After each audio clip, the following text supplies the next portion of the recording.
Bienvenidos, bienvenidas a Sin Ficción, el podcast sobre crímenes reales y literatura de la editorial Al Revés.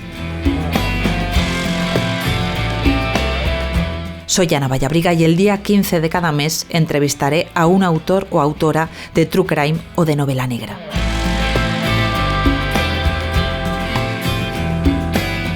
Sin Ficción es la colección de libros de Al Revés que aborda crímenes reales escritos por periodistas y criminólogos.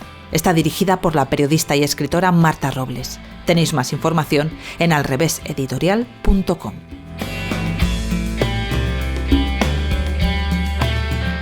Soy Ana Mendoza, criminóloga y creadora del podcast Crónicas de la calle Morgue, y soy la autora de Donde más duela.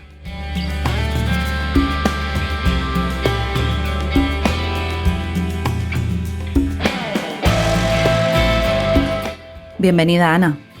Muchas gracias, Ana. Bueno, hoy vamos a hablar de un caso de true crime de los que son menos habituales, porque tenemos a una mujer asesina que asesina a sus dos hijos pequeños. Esto ocurrió en 2002 y estamos hablando de Francisca González, la que es conocida como la parricida de Santomera. Este fue un caso que conmovió a toda España y que más de 2 décadas después yo creo que sigue generando bastante interés. Y para empezar un poco me gustaría contextualizar qué pasó esa madrugada del 19 de enero de 2002. Pues, a ver, aquí podemos tomarlo de dos formas. La versión que contó ella de lo que realmente pasó y luego la realidad. Porque Paqui esa mañana despierta a su hijo bastante alterada, le dice que se levante de la cama, que hay que salir porque alguien ha entrado en casa. ¿Ha pasado algo? Ella le dice simplemente esto: levántate, ha pasado algo. Y le pide que vaya a casa de los tíos, que viven apenas un par de calles de distancia, para que acudan, ¿no?, a la casa. Entonces el hijo mayor obedece la orden de su madre y va corriendo, esto son las 7 de la mañana, va corriendo a casa de la tía y simplemente le dice: tía, ven, que ha pasado algo. Entonces cuando ellos llegan, llega la cuñada con el marido. La cuñada era la hermana de José Ruiz, del marido de Paqui. Y nada, simplemente el marido sube las escaleras para ir a la habitación y ahí es donde se encuentran a los 2 niños fallecidos encima de la cama. Claro, están en total desconcierto porque a Paqui se la encuentran fumando un cigarrillo tranquilamente en la cocina y le preguntan. Entonces ella empieza a contar la versión de que ha entrado alguien en casa.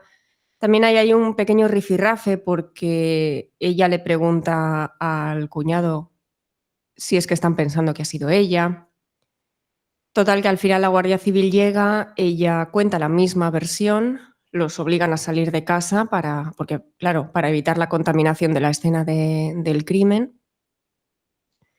Y nada, ella ahí declara como una testigo, porque todavía, claro, acaban de llegar a la escena y no saben realmente qué es lo que ha pasado, simplemente que hay 2 niños fallecidos en la cama. Y ya en las primeras pesquisas ya se dan cuenta de que algo no cuadra.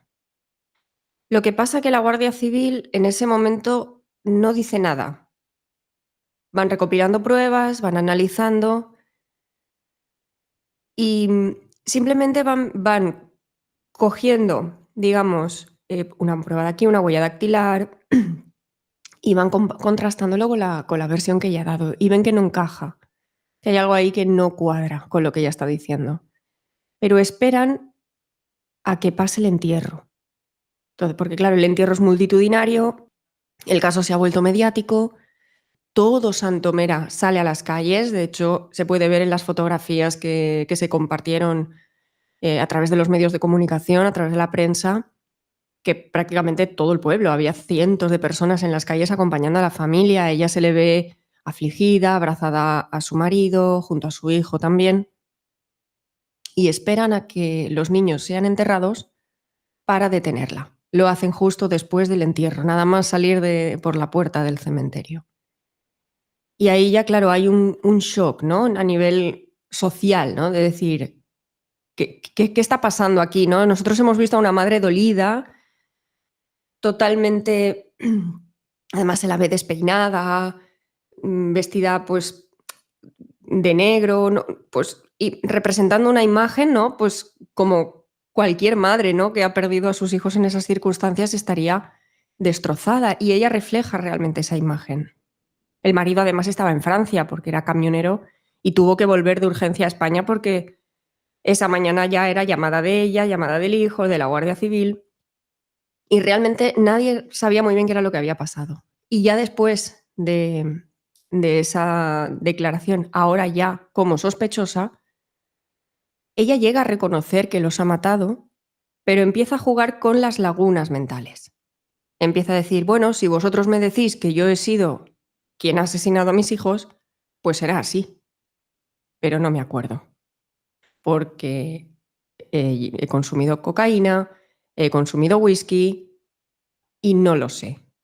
Entonces, a partir de ese momento, toda la línea que coge el caso es esa. Hay claro, la fiscalía coge las pruebas de la Guardia Civil, evidentemente para demostrar que ella es la autora de los hechos, y la defensa se acoge a esas lagunas. Y la parte de la psiquiatría, en este caso, coge un peso importante, porque los psiquiatras que fueron puestos por el juez, ¿no? Digamos que el juez solicitó que se hiciera un informe psiquiátrico. Ella fue al hospital, participó durante 2 semanas en entrevistas que constantemente le estuvieron haciendo los psiquiatras, y después la defensa intentó contrastar, ¿no? Con sus propios peritos de parte para acogerse a esa idea de defensa, ¿no? De decir las lagunas, hasta qué punto el consumo de cocaína y de whisky impidió, o digamos, más que impedir, provocó que durante ese lapso de tiempo, desde la 1 hasta las 6, 7 de la mañana, no haya ningún recuerdo, no sepa qué pasó. Y es muy interesante cómo el caso va discutiéndose en ese juicio, y en el juicio se ve realmente la verdadera cara de Paqui. Creo que hasta ese momento ella no muestra realmente cómo es. Ahí sí, porque hay varios momentos en los que la jueza le llama la atención. O sea, tiene que interrumpir porque hay discusión, hay confrontación con los fiscales, con la acusación. Interrupciones, palabras con cierta, vamos a decir, poco arrogante, ¿no? Sí, se le nota chulería. Sí, sí, sí. Hablando. Sí, sí, sí, sí. Sí, ahí creo que se ve más quién es ella en realidad. Me gustaría volver un poco atrás y luego ya veremos qué pasó con el juicio, pero ¿qué edades tenían los hijos de Paquita? Porque tenía 3. Tenía 3, el mayor José Carlos tenía 14, luego tenemos a Francisco que tenía 6 y a Adrián que tenía 4. Y esos niños, cuando se les hace la autopsia, se ve que estaban pequeños para la edad que tenían y que sufrían desnutrición. ¿Cómo era el ambiente familiar en esa casa? El ambiente familiar era tóxico a más no poder. Es decir, conforme yo he ido documentándome del caso y he ido viendo pues cuál era la dinámica, la verdad que cuando pensaba que no podía haber ya algo más, había algo más. La relación entre ella y su marido era destructiva, pero era bidireccional. Es decir, era de él hacia ella, pero de ella hacia él también. Era una dinámica totalmente tóxica. Ella ya en los últimos... Habla de meses, pero claro, la desnutrición, porque estaban realmente delgaditos. Eran muy, como tú has dicho, muy pequeños, ¿no? Para su tamaño. Estaban muy delgados. Y era porque ella reconoció haber descuidado el cuidado de sus hijos, y era el mayor quien se encargaba de ellos. De hecho, la noche de la previa, la última noche que los niños estuvieron con vida, cenaron chucherías que les dio pues el hermano, ¿no? Antes de acostarse. Él los recogió del colegio, estuvieron jugando un rato por casa mientras ella ya había consumido algo de cocaína. Y luego ya pues el hermano los llevó a la habitación, los acostó y ya después de madrugada lo que pasó. Sí que es verdad que De hecho, este dato es bastante sorprendente porque José Carlos en su testimonio, en su declaración, dijo que él de madrugada escuchó los gritos de sus hermanos pidiéndole ayuda. Lo llamaban. Y él no se levantó de la cama, no fue a socorrerlos porque pensó que simplemente le estaban pegando una paliza como cualquier otro día. Es decir, el maltrato hacia los niños por parte de Paqui tuvo que ser algo habitual para que José Carlos ni siquiera se levantara de la cama para ir a ayudar a sus hijos, a sus hermanos. O sea, es decir, eso estaba normalizado dentro de la familia. Y por eso no fue. Porque los hermanos sí le pidieron, el mayor, el de 6, porque el de 4 no hablaba todavía bien. Y fue Francisco el que llamó a su hermano José Carlos para que le ayudara, pero viendo la dinámica, pues ni siquiera se molestó en ir a ayudarles. Yo leyendo estos pasajes en el libro reconozco que he llorado. Y ahora lo estás contando y la verdad es que me emociona porque los malos tratos eran hacia los físicos, sobre todo hacia los niños pequeños. Pero claro, pensar en ese chaval de 14 años que ya hacía un tiempo que se encargaba del cuidado de sus hermanos menores, eso en psicología es parentalización y eso es terrible. Es que tu hijo asuma unas responsabilidades para las que no está preparado y no le corresponden. O sea, que el ambiente familiar era terrible. Y no solo por parte de Paquita, también por parte de su marido, como tú decías, ¿no? Y me sorprende cómo describes en el libro cómo se conocieron, a qué se dedicaba él cuando Paquita y él se conocieron. Él era proxeneta. Él era proxeneta y se conocieron en una fiesta. Entonces ella se quedó embarazada de José Carlos, del mayor, y por lo que ella cuenta, se vio como resignada, ¿no?, a casarse con él. Entonces, a partir de ahí, bueno, se quedó embarazada después de Francisco, que pasaron bastantes años, porque claro, el hermano del mediano tenía 6, quiero decir, se llevaba 7 años, ¿no? 8. 8 años. Quiero decir, pasó bastantes años hasta que volvió a quedarse embarazada. Y luego, 2 años después, se quedó del más pequeñito, de Adrián. Y claro, ella, según lo que contaba Paqui, ella se ve que tomaba la píldora para no quedarse embarazada, pero claro, dijo, o se me olvidó algún día o en algún momento que vomité y pues me quedé embarazada.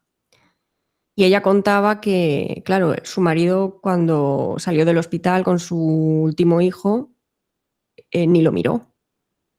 No lo cogió en brazos, no le hizo caso. Entonces, claro, a partir de ahí, lo que él le había dicho en alguna ocasión es que tenían que haberse quedado solo con el primero. Es decir, haber tenido a José Carlos y ya está.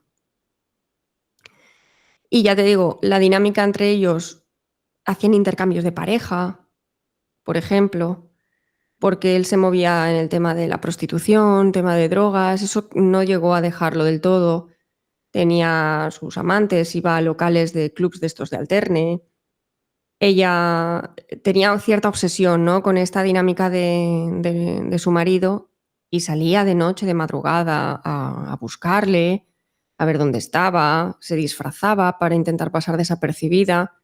Quiero decir, la dinámica era celos que no podemos decir que son celos patológicos porque ella en realidad tenía motivos para tenerlos, porque claro, los celos patológicos es cuando no tienes ninguna prueba, no hay nada, pero la persona está convencida de que es así. En este caso no, en este caso era muy evidente que las infidelidades se habían producido. Él además se lo decía abiertamente en mensajes de texto que se intercambiaban, que él pues tenía a su amante, tenía una mujer, etc. Es decir, los celos de Paqui en ese sentido sí que estaban justificados. Pero claro, lo llevó su conducta. Otra cosa, claro, ya es cómo respondes ante esa dinámica, ¿no? Y claro, ella lo llevó también al extremo. Y empezó ahí una dinámica muy, muy tóxica. Quiero decir, los mensajes que se enviaban muy explícitos, muy irrespetuosos. Ya te digo, los meses previos antes del crimen creo que fueron ya el detonante, ¿no? El clímax ya final de esa relación. Él también le pegaba a ella. De hecho, él lo asume dentro del juicio, lo llega a admitir. Pero lo curioso de esto es que esa relación terrible, y fuera, sin embargo, parecía una pareja, una familia normal, e incluso él estaba muy bien considerado, parecía un tipo, no lo que se suele decir en las noticias, era un tío Sí, estupendo, y luego dentro era un infierno, ¿no? También. exacto, sí. Claro, de cara al exterior, ella lo definía como un niño grande, porque claro, José era bastante grande, creo que lo dijo en el juicio, ella lo dice, dice pesaba no sé si dijo 100, ahora no recuerdo exactamente la cifra. 120 o 122 120, kilos, creo que. por ahí, 120, claro. Entonces, y se le ve, ¿no? En las imágenes que es un hombre grande, ¿no? Y lo llamaba así, era un niño grande, bonachón, que si alguien le pedía un favor, pues... No, pero hablo de la imagen de cara al exterior, ¿no? De cómo la imagen que reflejaba él hacia los demás. Pues eso, de un hombre simpático, carismático, bonachón, etcétera, amigo de sus amigos, que si le pedían un favor él estaba dispuesto siempre a ayudar. Pero claro, de puertas para adentro era lo opuesto por todo lo que se pudo demostrar a lo largo de la investigación de cómo era realmente insisto, él hacia ella, pero ella hacia él también. La dinámica era bidireccional. Sí, pero había también, había también una parte de violencia económica, es decir, él se molestaba muchísimo cuando ella sacaba dinero, o sea, había ahí una relación bastante complicada. Hay otra cosa, bueno, a mí me imagino el por qué no, pero bueno, mató a sus 2 hijos pequeños, pero no al mayor. Ya. Esa pregunta ha sido la constante, ¿no? A lo largo de todo el proceso de escritura. La teoría puede ser, o bien porque realmente, como su marido dijo, teníamos que habernos quedado con él primero, no lo sé. Aunque yo me decanto más por el tema de el físico, ¿vale? Que claro, no es lo mismo enfrentarse a un niño de 6 y 4 años que no tiene ningún tipo de posibilidad de nada, no puede defenderse, no tiene recursos, no tiene nada, es totalmente una criatura indefensa. Y además puedes hacerlo con los dos a la vez porque el otro tampoco va a poder ayudar a su hermano aunque esté viendo lo que está haciendo. No tiene recursos ni para defenderse ni para defender al otro. Pero enfrentarse a un chaval de 14 años es otra cosa. Y además, Paqui era una chica bastante menuda, porque ella pesaba 50 kilos, muy delgadita. Quiero decir, la constitución física ahí es importante. Por lo tanto, la teoría es que se enfrentó contra quien podía. Porque es lo que ocurre. Quiero decir, un agresor no ataca a una persona si no está casi convencido de que va a poder con ella, porque se está exponiendo a un riesgo de que la otra persona responda y pueda al final invertirse el papel. Entonces el agresor intenta siempre buscar ¿cómo te lo digo? Que la víctima sea mucho más débil que él para, evidentemente, asegurarse, ¿no?, del objetivo. Y en este caso yo creo que era así. Atacó al más indefenso, al más débil, como hacen pues todos los agresores, buscar al débil. Esto pasa también en el acoso escolar. Cuando se produce el bullying en las aulas es lo mismo. Van a quien consideran que es el más débil físicamente, mentalmente, alguien que sabe que no va a responder ante las agresiones. El móvil del asesinato está claro, ¿no? El síndrome de Medea, hacerle daño al padre.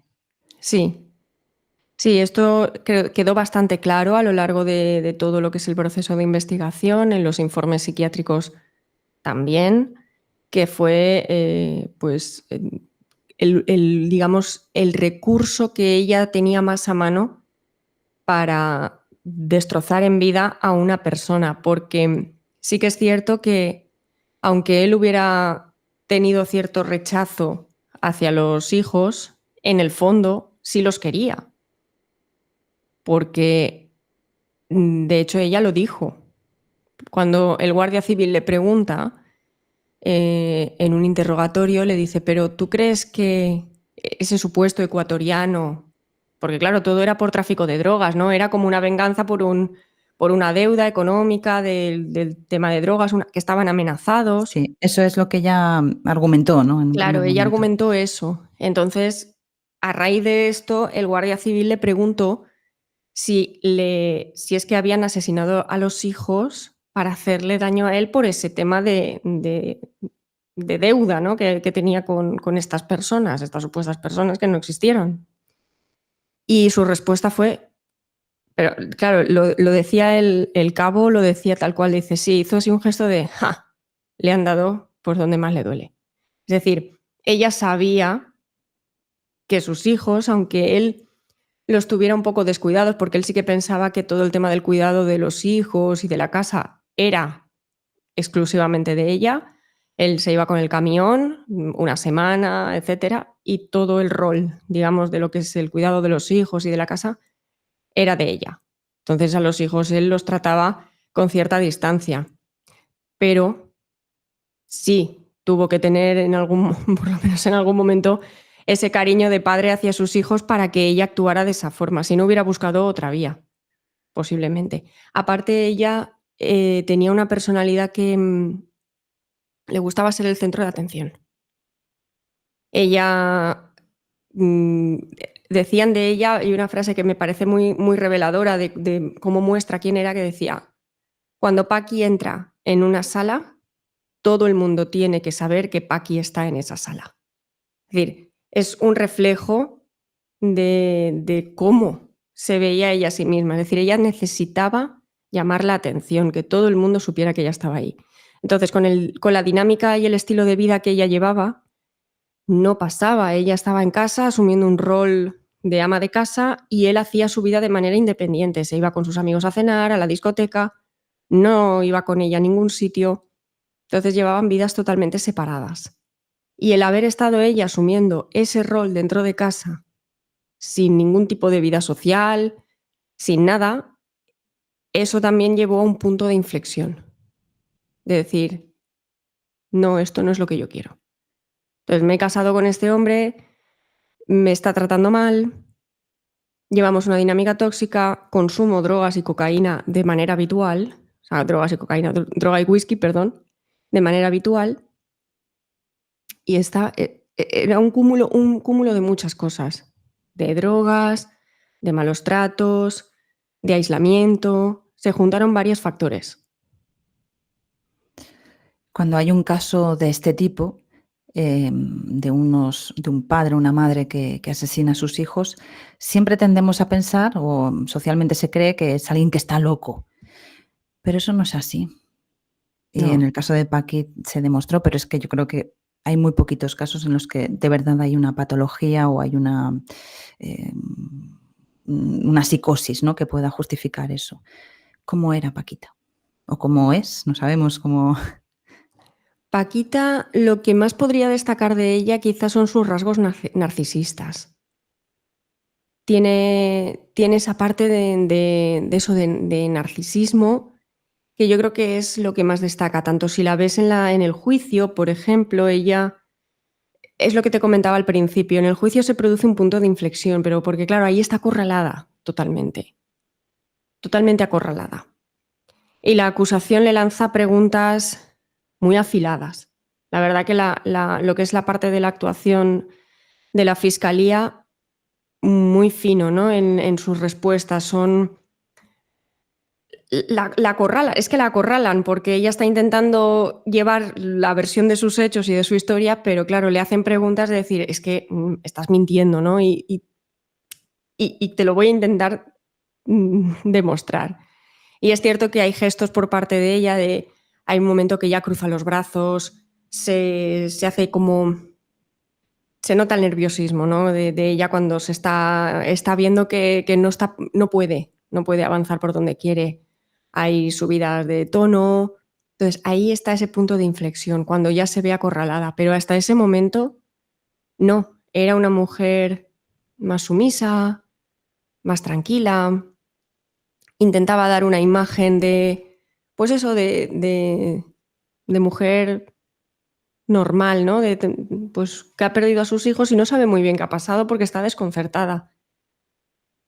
simplemente. Entonces yo destacaría de ella esa parte, ¿no? De intentar mostrar una imagen de ella que socialmente sea aceptada y ocultar la verdadera cara que ella llegó a sacar en el juicio, claramente, a mi parecer.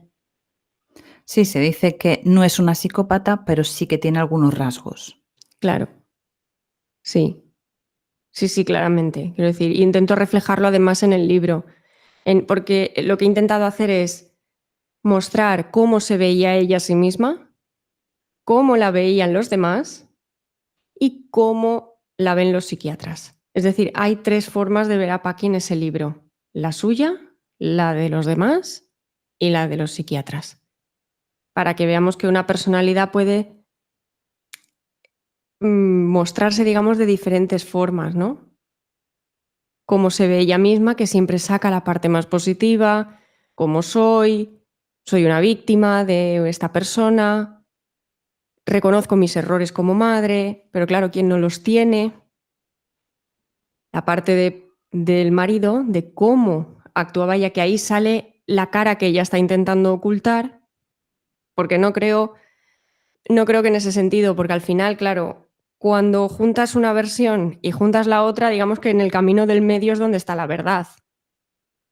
Al final, ella te va a dar lo peor de él y él te va a dar lo peor de ella. Y entonces en el camino del medio encuentras cuál era la dinámica real entre los dos. Y luego la parte más imparcial, la objetiva, que es la de los psiquiatras. Entonces yo creo que ahí sí que se ve un poco esa dinámica social que tenía Paqui, de ella hacia los demás y, como decía, de los demás hacia ella. Y en esa vida que ella está viviendo, aparece una persona, un hombre, con el que ella se ilusiona en todo este proceso. Sí, por lo visto, lo que pasa es que no le dan mucho peso porque ni siquiera creen que sea cierto. Es decir, ella pretendía hacer una reforma, contacta con un empresario de la construcción y ya está. Quiero decir, sí, hablan del proyecto, hablan de tal, pero él en el juicio, claro, dice, es que yo con esta mujer no he tenido nada.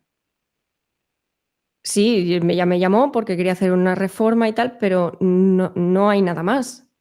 Entonces, ¿hasta dónde se llevó esa situación? Si él dice la verdad, si no la dice, si la versión correcta es la de ella, no se sabe porque tampoco era relevante en realidad para el caso. Es decir, no era un acto, esa infidelidad por parte de ella no era un acto directamente relacionado con el crimen de los niños, entonces tampoco se llegó a profundizar. Fue algo que quedó como un poco en el aire. Bueno, sí, parece ser que pudo haber tenido un amante, pero tampoco está realmente claro si llegaron a tener algún tipo de relación o no. ¿Y qué pasó en el juicio? Pues en el juicio, como te decía, bueno, la primera en declarar fue ella, claro, siguiendo pues eso, el protocolo más, pues como se sigue, ¿no? En el tema procesal, se van llevando pues las pautas, ¿no? Es decir, no hay nada al azar, se sigue pues lo establecido por ley y el orden de cómo se tiene que ir llevando el proceso. Entonces la primera en declarar es ella, que es lo que te comentaba, ¿no? Ella intenta argumentar esa parte de los hechos y siguiendo esa misma versión, ¿no? De, bueno, vosotros decís que sí, que yo no niego que haya sido yo, no lo niega en ningún momento. Es decir, además lo dice, he sido yo, pero no lo recuerdo. Y ella se acoge a eso. O sea, es su clavo ardiendo. Durante todo el juicio, la defensa es su clavo, eso es su clavo ardiendo para la defensa. Y nada, van pasando. Hay un jurado popular, quien decide Claro, es un jurado popular. sí, hay un jurado popular porque, bueno, pues lo establecido en la ley de jurado popular, el tema de los homicidios se recoge, ¿no? Como uno de los delitos en los que puede participar un jurado. Entonces, bueno, lo primero es eso, ¿no? Siguiendo el orden de la ley procesal es establecer el jurado, que cuento muy brevemente en el juicio, ¿no? cómo se forma un jurado, porque creo que es algo desconocido, ¿no? Como que parece que llaman aquí a la gente por teléfono al azar. Intento, bueno, pues según lo que dice la ley procesal, cómo se establece el jurado. Después ya pasamos a su declaración, que está como, si no recuerdo mal, eran 3 o 4 horas hablando. Más o menos su declaración dura eso, unas 3 horas aproximadamente, donde está ella pues intentando defender su posición frente a todas las preguntas de la acusación, que ya digo que son preguntas bastante afiladas muchas veces. Y luego, bueno, pues pasan ya los testigos, ¿no? Su marido, la cuñada, la hermana no quiso declarar, la hermana de Paqui. Ella sí que llegó a entrar en sala, pero no se acogió a su derecho. También, pues, el taxista, que era el que la llevaba de arriba abajo en busca del marido y que también intentó que fingiera ser su amante para poner celoso al marido. Y luego ya fueron ya los peritos, el cabo de la Guardia Civil y todo el equipo que pasó a formar parte de eso, del equipo de la investigación del caso.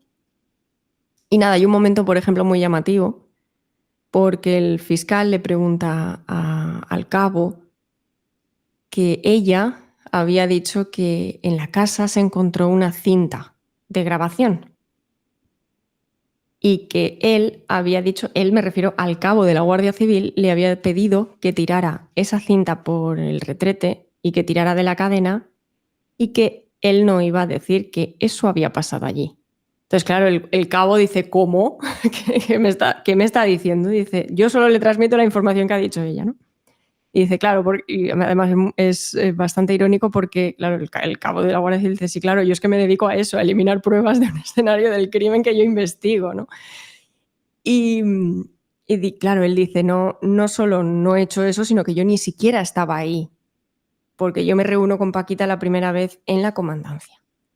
Entonces, quiero decir, Madre mía. la manipulación y llega a ese punto, ¿no? de poner en tela de juicio la profesionalidad de un miembro, ¿no? de la Benemérita que está investigando una escena del crimen donde hay 2 niños asesinados y que su trabajo precisamente es recoger pruebas, no destruirlas. Pero ella intenta, ¿no? Como buscar cualquier recoveco para salirse con la suya, ¿no? Y le pregunta, ¿no? Al cabo de la Guardia Civil le dicen, ¿cree que una persona que planea un crimen va a hacerlo de forma tan burda? Eso se lo pregunta el abogado Cándido, el abogado de ella. Es decir, porque, claro, estamos viendo una preparación del crimen muy, muy tosca, ¿no? Muy que no tiene Sí, partiendo, por ejemplo, del cristal que rompe, ¿no? Efectivamente, ¿no? Que son como, no sé, una preparación como muy... Lo decía el abogado, creo recordar, porque claro, es que son casi, no sé si eran 30 horas de juicio, al final en total, quiero decir, son muchas horas de juicio. Y no recuerdo ahora todos los detalles, claro, son muchos detalles. Ahora no recuerdo si lo decía el abogado o lo preguntaba la fiscalía, ¿no? De decir, bueno, pero esta preparación del escenario, que no es para tanto, ¿no? Como diciendo que es muy simplona.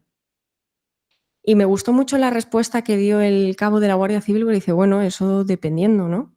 Ella hizo lo que pudo con los recursos que tuvo, al fin y al cabo. Y pues a lo mejor otra persona hubiera utilizado otros recursos, ¿no? Es decir, que al final cada uno, cada asesino, se prepara la escena del crimen intentando encubrir, claro, la idea es despistar y desviar, ¿no? La atención. Y cada uno llega hasta donde llega. También es verdad que era otra época, era 2002, y no había acceso a la información como hay hoy en día. A lo mejor hoy hubiera buscado por internet o acceso pues eso, a documentales que están más elaborados, ¿no? Y podía haberlo planteado de otra forma. Quiero decir, esto no... En crímenes más recientes no es raro que las investigaciones se centren directamente en el historial de búsqueda de los dispositivos precisamente por eso, porque se busca información. Y en ese momento, pues ella hizo lo que creyó que era adecuado y al final un asesino siempre piensa que puede ser más inteligente que los propios investigadores. Y muchas veces pasa eso, ¿no? Que no los consideran como que van a resolver el caso, básicamente, que ella va a poder salirse con la suya, ¿no? Como de algún modo no los menosprecia quizás, ¿no? La profesionalidad o el nivel de preparación que pueden tener para resolver un caso. Lo que decía de los cristales es que dijo que habían entrado en la casa y rompió el cristal de tal manera que los trozos del cristal quedaban hacia afuera, no hacia adentro, ¿no? Creo que hay un momento que pasa. No, estaban dentro. ¿Estaban dentro? Ah, pues Ella entonces. salió al balcón, lo rompió de fuera hacia adentro. Ah, eran las huellas, había Eran huellas las en huellas, lugares. eran las huellas de la persiana, porque ella sujetó Correcto. la persiana con la mano para levantarla y entonces se quedaron las huellas en la persiana en una posición que no era normal, ¿no? Claro. Porque estaba ella fuera y las huellas estaban por dentro. Entonces eso, sumado a la rotura del cristal, es lo que, además, estuvieron buscando huellas de pisada o algo que corroborara la versión que daba ella, que alguien había accedido escalando por el balcón y había entrado así, de esa forma, ¿no? Pero es que no encontraron nada, ni huellas de pisada, ni nada. Además, toda la pared, todo era blanco. Entonces, tendría que haber habido alguna huella de la suela de alguna zapatilla, ¿no? Y no había nada. ¿Y qué pasó al final del juicio? ¿A qué fue condenada? ¿Fue condenada, Paquita? Sí, ¿Cuántos años? Paquita fue condenada a 20 años por cada uno de los hijos y a pagar una multa, tanto al marido, que si no recuerdo mal era de 150.000 euros al marido, y a José Carlos creo que era 50.000, si no recuerdo mal. Y nada, ingresó en prisión y ahora actualmente pues, se encuentra en tercer grado. Es cierto que está totalmente fuera de prisión, ella hace vida normal fuera, simplemente lleva la pulsera y ya está. Pero ella hace vida totalmente normal. Hizo una entrevista también para Mediaset, donde ella pues contaba, ¿no? Un poco cómo estaba actualmente. Ella pues eso, pedía paz, pedía tranquilidad y hacer su vida, simplemente. Quería hacer su vida. Y nada, pues por lo visto ella pues mantiene un perfil bajo. Ella a Santomera no puede ir, como creo, supongo que es comprensible que la gente no la quiere por allí. Y hasta donde yo sé sigue residiendo en Murcia, pero no en Santomera. A mí, leyendo sobre este caso, que yo lo recordaba, bueno, no tenía así un gran recuerdo del caso. Nos enteramos todos adultos en esa época, pero no lo seguí con detalle. Pero ahora leyendo tu libro, todo el rato estaba preguntando qué habrá sido de ese hijo mayor, cómo superar algo así. Yo me imagino que no habrás tenido acceso, ¿no?, a ese tipo de información.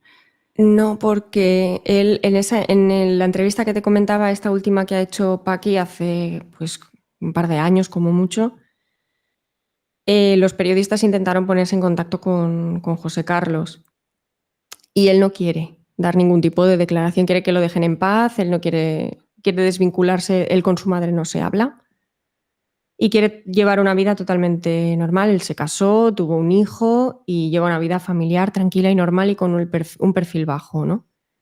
Entonces yo eso lo he respetado. Él quiere, yo lo entiendo. Él Sí, quiere sí, sí. llevar una vida tranquila con su familia y ya está. Entonces, me lo dijeron también periodistas que estuvieron en ese momento cubriendo el caso. Hablé también con el psicólogo de Paqui.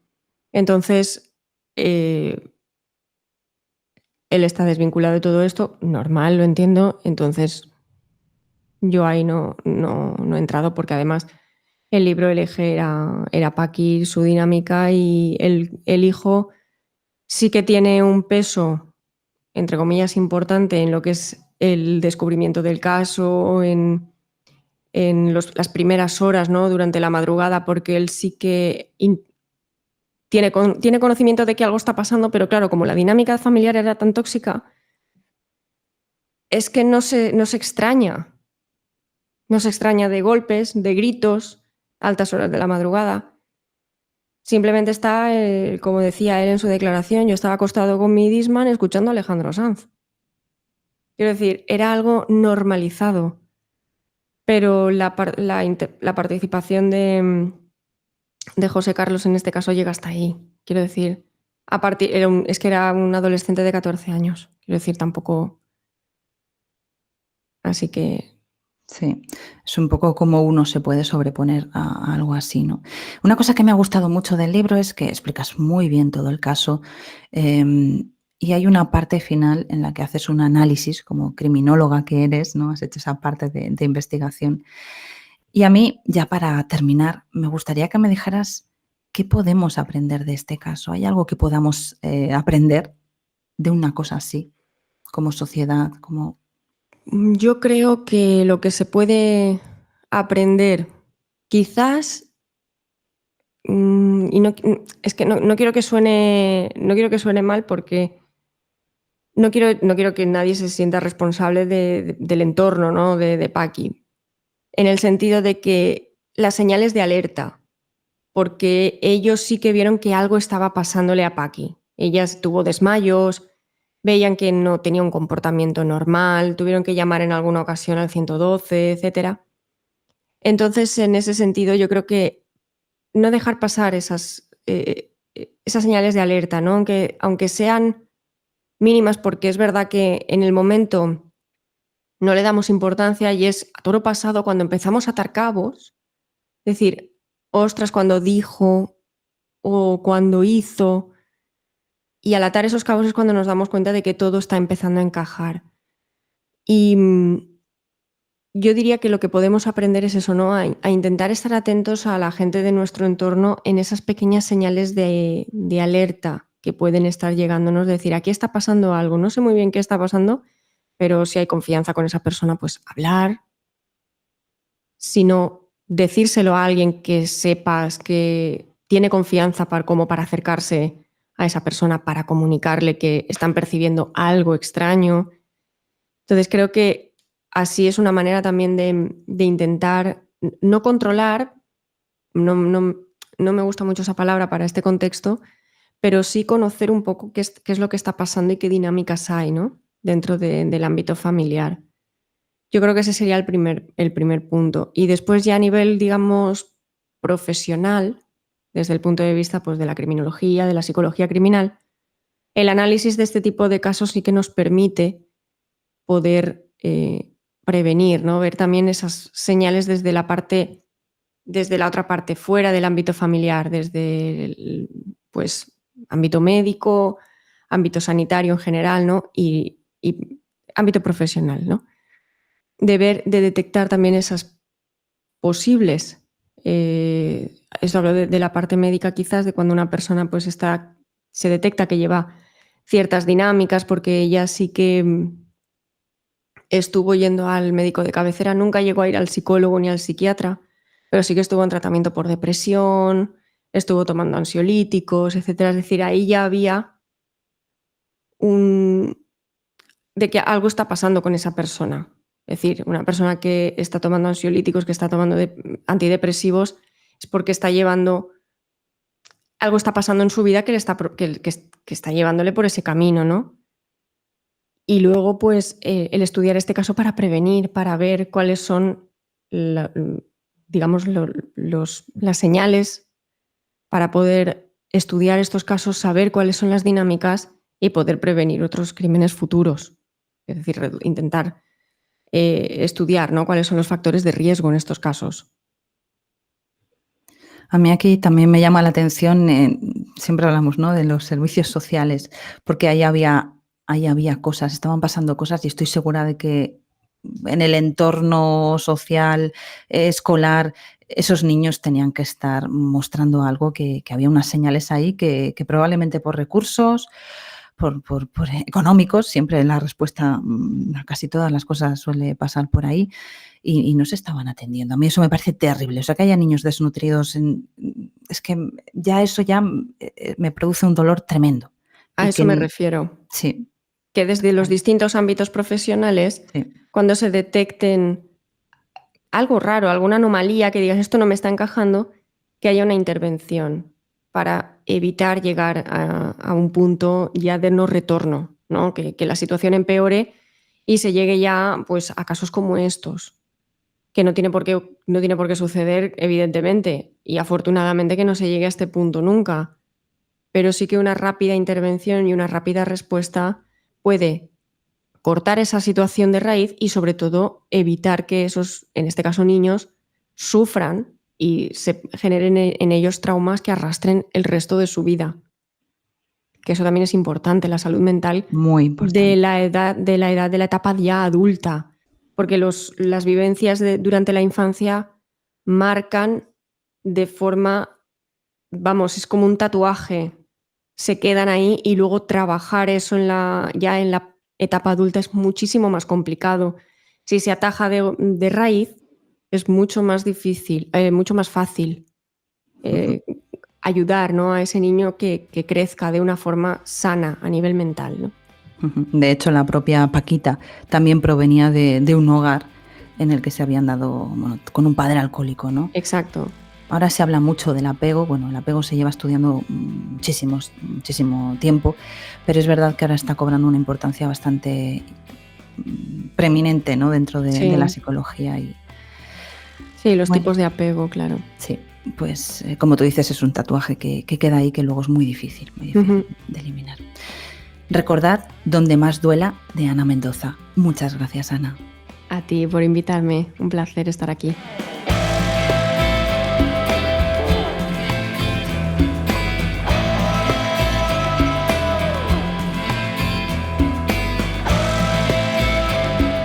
Para no perderte ningún episodio, suscríbete al podcast y si te ha gustado, sería estupendo que le des a me gusta. Ya sabes que estaremos de nuevo contigo el día 15 del próximo mes. Gracias por escucharnos y por leernos.